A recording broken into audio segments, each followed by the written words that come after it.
ఓకేనా. Employees related to the department అంతేనా. Okay, department. Okay, next department consisting of department location అంతేనా. డిపార్ట్మెంట్ ఎక్కడ ఒక చోట ఎగ్జిస్టింగ్ అయి ఉన్నా కదా, అది ఒక చోట లొకేట్ అయ్యింది. Okay, so department related at same. Okay, clear అవ్వాలి. సో దాని నెక్స్ట్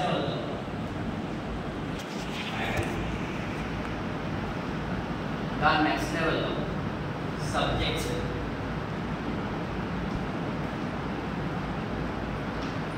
ఇవన్నీ ఉన్నాయి. ఓకే,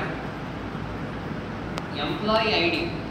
ఓకేనా, డేటా ఇండిపెండెంట్గానే ఉంటుంది కదా. నా ఐడి ఇంకొకరికి ఎవరికి మ్యాప్ అవుతుంది, నా పేరు ఇంకొకరికి మ్యాప్ అయి ఉండొచ్చు, మేబీ సర్నేమ్లో డిఫరెన్షియేషన్ అయి ఉండొచ్చు. ఓకేనా. So the next one is department. Department ఏమవుతుంది, మ్యాప్ అవుతుంది, నాకు ఎంప్లాయీస్కి మ్యాప్ అవుతుంది. బట్ కాంట్రాక్ట్ సిచ్యువేషన్ అర్థమవుతుందా, అది కూడా డేటా ఇండిపెండెంట్. ఇప్పుడు నేను ఈ పర్టికులర్ బ్రాంచ్ అంటే ఈ పర్టికులర్ బ్రాంచ్ రిలేటెడ్ ఫ్యాకల్టీ అంతే. ఓకే, డిపార్ట్మెంట్ లొకేషన్ కూడా మ్యాప్ అవుతుంది చాలామందికి. ఎందుకు, గ్రూప్ ఆఫ్ పీపుల్ కలిపితేనే ఒక డిపార్ట్మెంట్ కాబట్టి లొకేషన్ మ్యాప్ అవుతుంది. బట్ డేటా ఇండిపెండెంట్ అది కూడా. ఓకేనా. అలాగే హెడ్స్ ఇండిపెండెంట్. ఓకేనా. అలాగే ఫ్యాకల్టీ, అక్కడ ఉన్న ఫ్యాకల్టీ ఇండిపెండెంట్. మళ్ళీ అక్కడ ఉన్న సబ్జెక్ట్స్ ఇండిపెండెంట్. అర్థమవుతుందా, డేటా ఇండిపెండెంట్ అనేది కాదు అన్నీ కూడా. దీంట్లో లాజికల్ ఇండిపెండెంట్ ఏంటి, ఫిజికల్ ఇండిపెండెంట్ ఏంటి, ఎలా డిఫరెన్షియేట్ చేస్తారు. ఇక్కడ సపోజ్ సబ్జెక్ట్స్ ఉన్నాయి. ఓకేనా, సబ్జెక్ట్స్ అనేది లాజికల్ ఇండిపెండెంట్.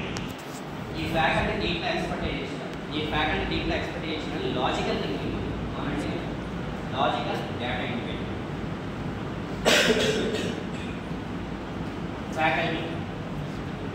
ఫ్యాకల్టీ అసైన్ చేశాం కదా, ఈ ఫ్యాకల్టీ ఆర్ గుడ్. మీ దాంట్లో మన సెకండ్ ఇయర్ రిలేటెడ్లో ఇంతమంది సీనియర్ స్టాఫ్ ఉండాలి, ఇలా ఉండాలి, ఇలా ఉండాలి డిఫైన్ చేశాం కదా. It is also a logical data independent. అంటే హెడ్స్ అది లాజికల్ డిపెండెంట్ కాదు. ఓకే, లాజికల్ డిపెండెంట్ ప్రిన్సిపల్స్కి మేనేజ్మెంట్కి అది లాజికల్ ఇండిపెండెంట్ అయ్యి ఉంటుంది కానీ బట్ కేసు కాదు. డిపార్ట్మెంట్ లొకేషన్ అనేది కూడా ఫిజికల్కి సంబంధించిన డేటా ఇండిపెండెంట్ కానీ లాజికల్ కాదు. అలాగే డిపార్ట్మెంట్ కూడా ఫిజికల్కి సంబంధించిందే, ఎంప్లాయీ నేమ్ కూడా ఫిజికల్కి సంబంధించిందే, ఎంప్లాయీ ఐడి కూడా ఫిజికల్కి సంబంధించింది. ఓకే.